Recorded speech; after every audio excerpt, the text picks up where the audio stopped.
நான் சொல்றத கேளுப்பா. அட நான் சொல்றத கேளுப்பா. அட உன் பாட்டுக்கு பேசிக்கிட்டே இருக்க. அட நான் சொல்றத கேளுப்பா. சரி விடு. சரி நான் வீட்டுக்கு வரேன், நீ வை. நான் வீட்டுக்கு வரேன்ப்பா, போனை வைப்பா. இன்னைக்கு இவனா நானான்னு ஒரு கை பார்த்தேன். என் பொண்டாட்டி தம்பினா பெரிய இவனா? அவ கோச்சுக்கிட்டு பிறந்து விட்டு போனதுக்கு எனக்கு போனை போட்டு தாம் டூம்னு குடிச்சுக்கிட்டு இருக்கேன். நம்மளும் பழைய ரவுடி தான். அந்த குணத்தை காட்டினா இவெல்லாம் என்ன ஆவான்?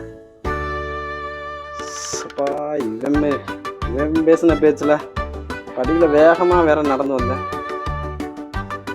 முட்டி வேற வலிக்குது. எப்படி இவன் கூட போய் சண்டை போட போறேன்னு தெரியல.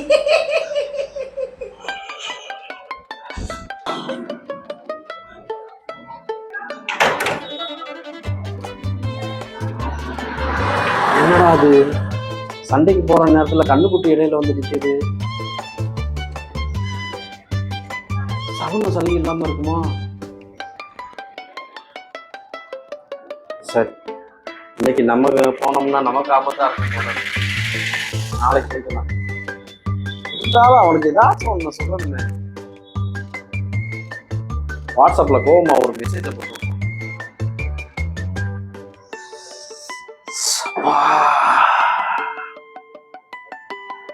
வயசானாலும் நமக்கு கோபம் குறைய மாட்டேங்குதே.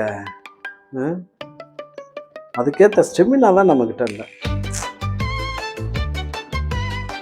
என்ன மாதிரி லேகியம் சாப்பிட்டா சரியா இருக்கும்?